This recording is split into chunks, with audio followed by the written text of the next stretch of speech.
салом дӯстон, барселона яке аз талантҳои ҷавонашро то мобайинҳои моҳи ноябр аз даст дод. онҳо тӯли 5 моҳи дигар наметавонанд аз гави истифода баранд. гави муддати дароз аст ки ба табобат машғул буд, вале охир вақтҳо суръати барқароршавиаш хуб гуфта мешуд ва бояд ки ӯро мо барвақттар дар рӯйхати бозингарон медидем. ин хабар то ҷое нигаронкунанда шуд. ҳарчанд мо ӯро барвақттар интизор будем, вале AS хабар баровард ки гавиро барвақттар аз моҳи ноябр интизор шудан нашояд. аз ҳама варианти имконпазираш ҳамин будааст. бовар мекунед, ҳамин тариқ гави як соли дароз бебозӣ мемонад. ҳарчанд мегуфтанд ки 9 моҳ барои барқароршавиаш кофӣ аст. вазъи роҳбарияти дастаро фаҳмидан мумкин аст. онҳо намехоҳанд риске дар мавриди бозингари калидиашон кунанд. хубаш як моҳ дертар ояд нисбат ба оне ки боз ҷароҳати вазбин гирад. маълум аст бозии даста бе бозингаре ки менталитети барселонаро дорад мушкилтар мешавад. ӯ бо тамоми қувва барои пирӯзии барселона кӯшиш мекард. агар аҳамият дода бошед, маҳз рӯҳияи гави дар лаҳзаҳои ҳассоси мавсими гузашта намерасид. акнун оғози мавсими оянда низ ҳамин ҳолат мешавад. сармураббии нави даста Ханси Флик низ медонад ки аз гави истифода бурдан ба таъхир меафтад. ӯ омадани гавиро ба майдон ҳамчун трансфери нав қабул бояд кунад. ҳамин тариқ нимаи дуюми мавсими оянда сегунаи нимҳимояи каталониҳо хело қавӣ бояд шавад. ба назар даста ба нимҳимоятгари ҷавони Штутгарт Ангел Штиллер низ диққат дода истодааст ки Ханси Флик шахсан ба директори варзишии нилнориҳо тавсия додааст. маълум мешавад ки мавсими оянда сегунаи нимҳимояи даста ин хел мешавад. апорник Штиллер нимҳимояро гавӣ нигоҳ мекунад, ана дар ҳамла бошад Педри кӯмакрасон мешавад. вариант олие, вале Ханси бояд ҷароҳатгирии дутои охирро низ ба назар гирад.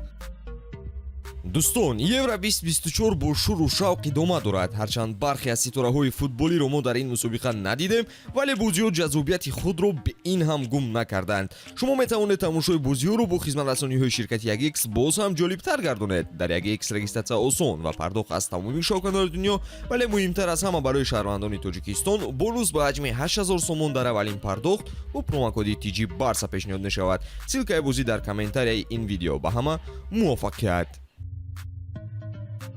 бавария ба хулосае омадааст ки бо Кимих ҷудо мешавад. ҳамин тариқ дастаи мюнхенӣ ёзуаро ба фурӯш гузоштааст. Кимих мисли қабл аз тамдиди шартнома даст кашида истодааст ва вақте барои интизорӣ дидан намешавад. рӯзноманигор Флориан Плеттенберг хабар медиҳад ки ҳарду ҷониб аз қатъи ҳамкорӣ розиянд, фақат ки бояд ҳарду тараф фоидаи мехостаашонро гиранд. қобили қайд аст ки шартномаи Кимих тобистони соли 2025 ба охир мерасад.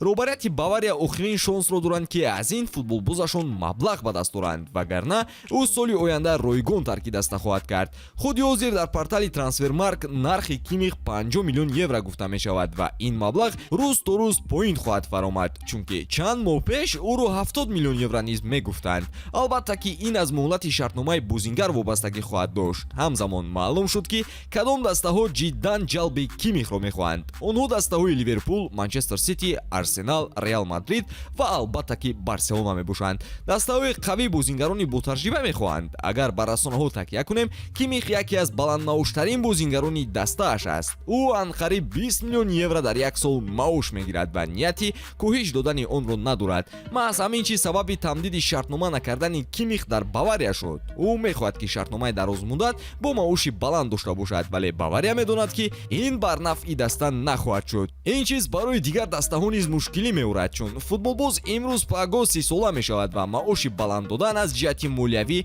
на чандон хуб аст. дар сурати дигар ӯ ба дилхо дастаҳои дар боло зикршуда рост меояд. омадани ӯ ба Барселона аз ҷиҳате амалишаванда аст, зеро Флик бо ӯ ҳамкорӣ кардаасту шиносоии наздик дорад.